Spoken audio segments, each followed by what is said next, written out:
నీ గరుడ పురాణం గురించి తర్వాత మాట్లాడుకోవచ్చు. ముందు ఈ సమస్య నుంచి బయటపడే మార్గం ఆలోచించు.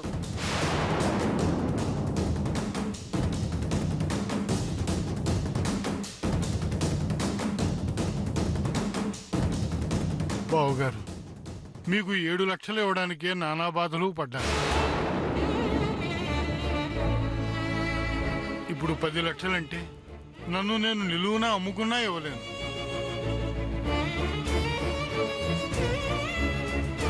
దయచేసి నా బాధని అర్థం చేసుకోండి.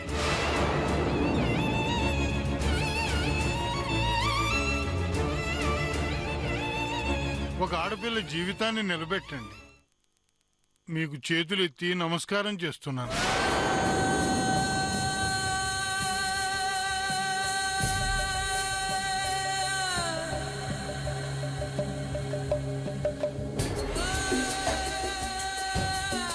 మీ నమస్కారాలు నాకెందుకండి? 10 లక్షలు ఇవ్వండి చాలు, వెంటనే తాళి కట్టించేస్తాను. ఇచ్చే స్తోమతే ఉంటే ఇప్పుడు కాదు, అప్పుడే 20 లక్షలు ఇస్తానని ఒప్పుకుని ఉండేవాడిని. ఏడవలేకనే ఏడుకు ఒప్పుకున్నాను. దయచేసి నా పరిస్థితి అర్థం చేసుకోండి.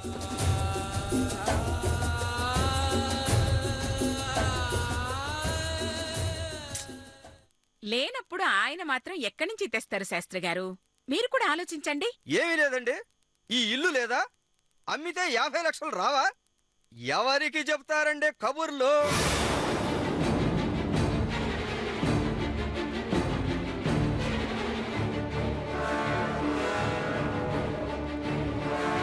నేను అన్నీ తెలుసుకునే మాట్లాడుతున్నాను. లేదు లేదు అని ఏడవకపోతే దీన్ని అమ్మో తాకట్టు పెట్టో నేను అడిగిన 10 లక్షలు నా మొహాన కొట్టొచ్చుగా.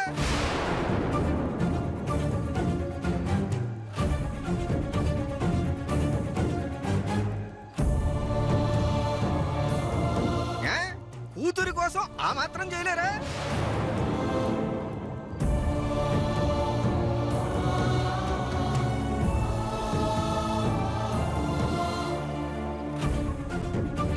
అబ్బబ్బబ్బబ్బబ్బా, ముందే పెళ్లి జరగనివ్వండి, ఆ తర్వాత అమ్ముకును కొనుక్కును ఇస్తారు గాని. పెళ్ళయ్యాక ఆయనే ఇస్తాడు నా పిలక పిలక.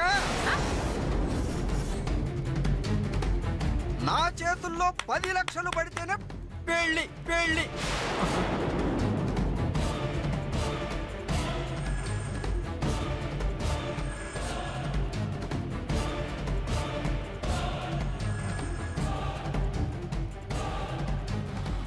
అలా అయితే నేను నా కుటుంబం ఆత్మహత్య చేసుకోవడం తప్ప మరో మార్గం లేదు. అయ్యయ్యో, ఏమిటి మాస్టర్ గారు ఆ మాటలు? నేనుండగా మీకు ఆ పరిస్థితి రాదు, రానివ్వను. మీకు 10 లక్షలు కావాలంతేగా? అంతే. సరే, ఆ 10 లక్షలు నేనిస్తాను.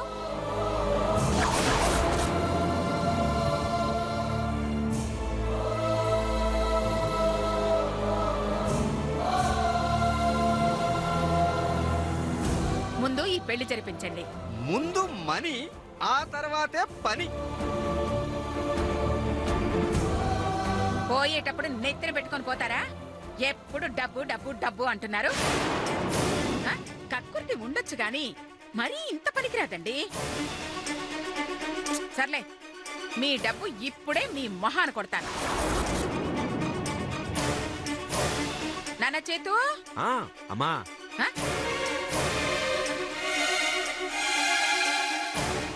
నేను రెడీ అమ్మా.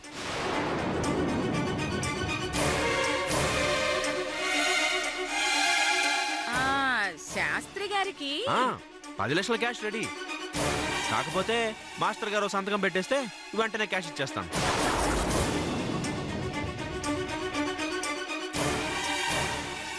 సంతకాలేమిటి? ఓ, ఇల్లు తనఖా పెట్టుకున్నట్టా? మాస్టర్ గారు ఎక్కడికి పోతారు? నువ్వు పెట్టమన్న చోట సంతకం పెడతారు.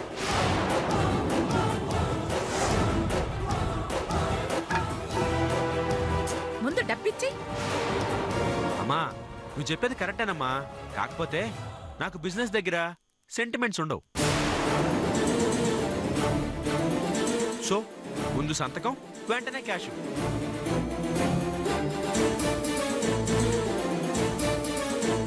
అయినా సంతకం పెట్టడానికి ఎంతసేపు పడుతుంది ఏం మాస్టరు?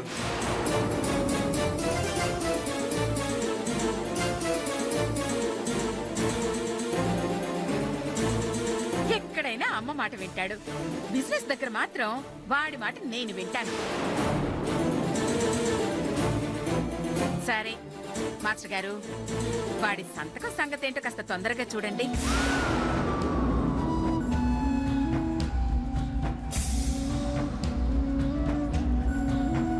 ఇప్పటికే చాలా లేట్ అయింది.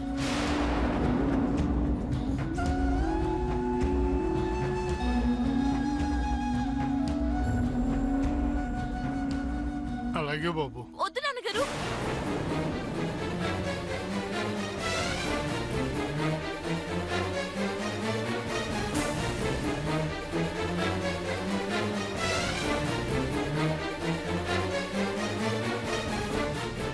మీరు ఏ డాక్యుమెంట్స్ మీద సంతకాలు పెట్టకండి.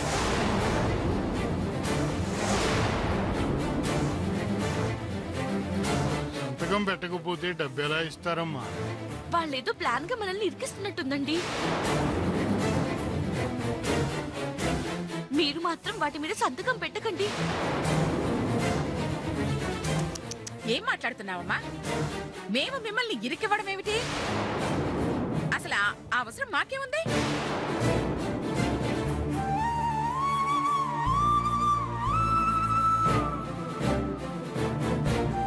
ఏంటమ్మా ఇది?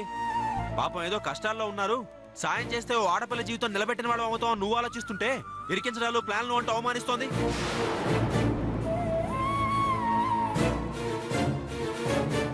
ఇలా తలతెక్కగా మాట్లాడే వాళ్ళకి అసలు సాయం చేయాల్సిన కర్మ మనకేం పట్టలేదు.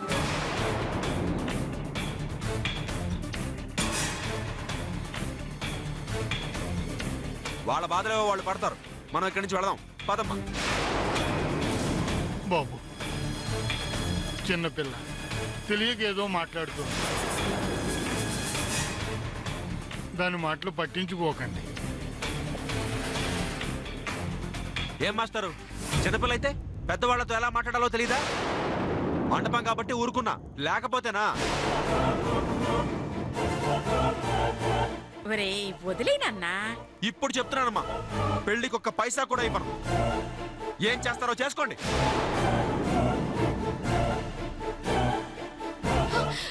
నాన్నగారండి, వాళ్ళు అలాగే బ్లాక్మెయిల్ చేస్తారు. అవేమి మీరు నమ్మకండి. ఆ తల్లి కొడుకులు ఇద్దరు ఎంత డేంజరో నా కళ్ళారా చూశానండి. వాళ్ళ వలలో పడితే నిలువునా ముంచేస్తారండి. నా మాట వినండి.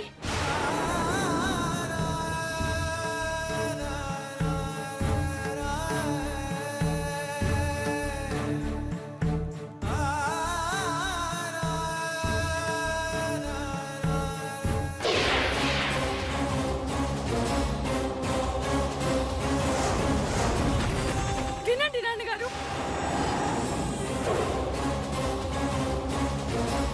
దాని మాట విని సంతకం పెట్టకండి.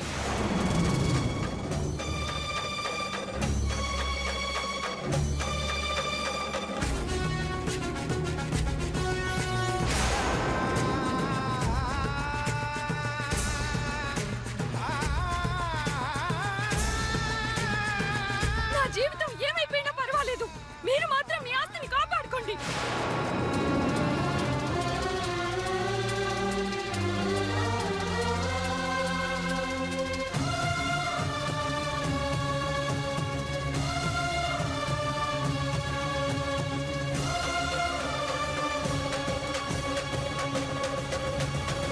ఎందుకంటే రేపు దాని పెళ్లి ఘనంగా చేయడానికి ఆస్తి కావాలి కదా.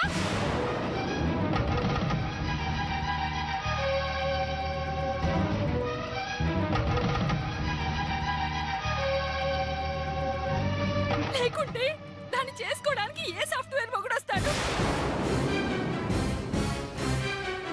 అందుకే ఈ పెళ్లి అనుకున్నప్పటి నుండి ఎలా చెడగొట్టాలా అని తెగ కష్టపడిపోతోంది.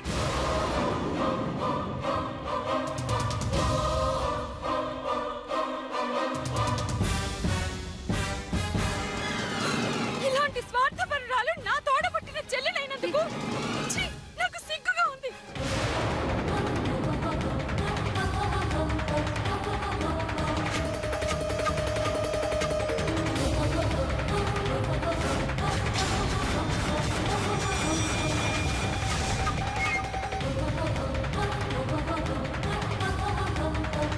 అయినా నా పెళ్లి కోసం మీరేం త్యాగం చేయక్కర్లేదు. నేను చచ్చాక నాకు పిండాకుడు పెడితే చాలు. నాకు పిండాకుడు పెడితే చాలు. నాకు పిండాకుడు పెడితే చాలు. పెడితే చాలు.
అమ్మా పద్మ,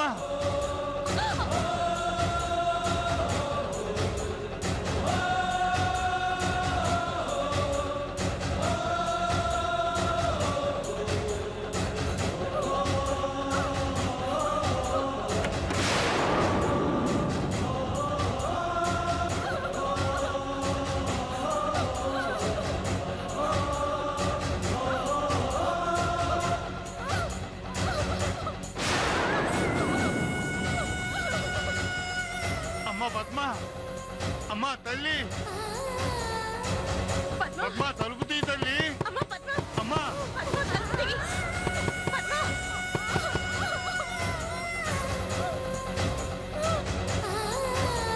తలుపు తీ తల్లి, నువ్వు అనుకున్నట్టే పెళ్లి జరుగుతుంది తల్లి. తలుపు తీ. అమ్మా పద్మ, అమ్మా అమ్మా తల్లి, తలుపు తీ తల్లి. అక్క, అక్క. అమ్మా తల్లి, అమ్మా అమ్మా తల్లి, తలుపు తీ తల్లి. తీయవే. అమ్మా తల్లి, తలుపు తీవే. అమ్మా అక్క, సారీ అక్క, నువ్వెంత బాధపడతావు అనుకోలేదు. ఇల్లు అనసూయకి తాకట్టు పెట్టడం ఇష్టం లేకొద్దన్నాను కానీ నీ పెళ్ళాపాలని కాదక్క. అలాంటి నీ పెళ్లి నేనెందుకు చెడగొట్టాలనుకుంటాను? అవసరం లేదు. నేను చచ్చిపోతే ఆ 7 లక్షలు కూడా మీకే మిగులుతాయి. నన్ను వదిలేయండి. అమ్మా నాన్న తర్వాత ప్రాణంగా ప్రేమించేది నిన్నే అక్క. దయచేసి తలుపు తీయి అక్క, ప్లీజ్ అక్క. నువ్వు కోరుకున్నట్టే ఈ పెళ్లి జరుగుతుంది. ఇల్లు తాకట్టుకు నేను అడ్డురాను. ఇల్లు తాకట్టుకు నేను అడ్డురాను. ఇల్లు తాకట్టుకు నేను అడ్డురాను. ప్లీజ్ తలుపు తీయి అక్క. అమ్మా తలుపు తీ తల్లి. తలుపు తీయవే. అక్క, అమ్మా నా మాట వినవే. తలుపు తీ తల్లి. తలుపు తీయి అక్క. నా మాట వినవే. తలుపు తీయవే.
థ్యాంక్స్ బాబు.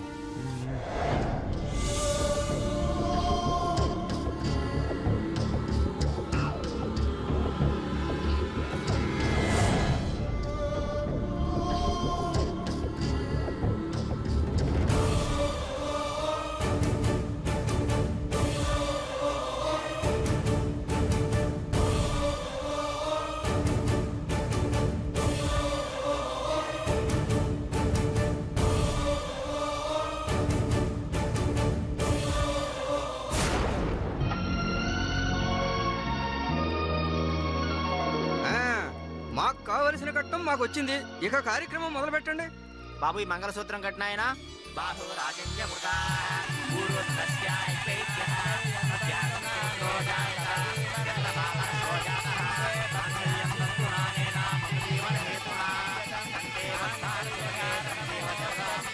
అయ్యా భజంత్రీలు వాయించండి.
ఒసేయ్ మధు, ఇదే నీ ఆఖరి నవ్వు. నీ ఆయు పట్టు నా దగ్గరుంది. ఇక నుంచి నీకు నరకం అంటే ఏంటో నేను చూపిస్తా.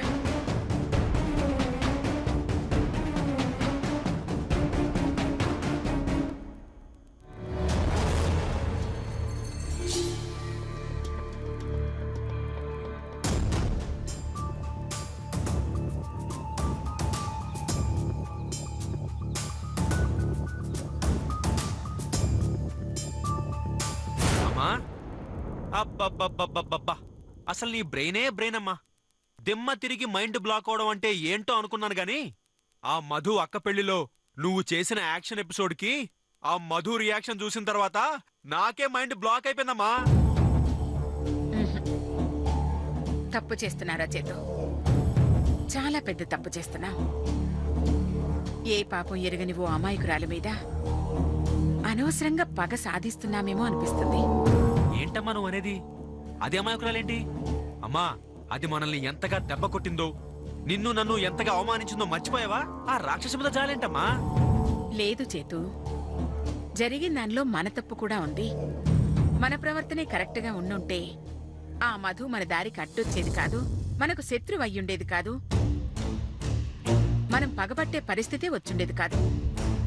అవునా కాదా? అవునంటే అవును. ఆ మధుని కాసేపు పక్కన పెడితే పాపం మనల్ని నమ్మి మనం ఎక్కడ సంతకం పెట్టమంటే అక్కడ పెట్టిన మాస్టర్ గారిని మోసం చేయటం తప్పు కదా? యాక్చువల్ గా ఏంటంటే తప్ప కాదా? తప్పే తప్పే.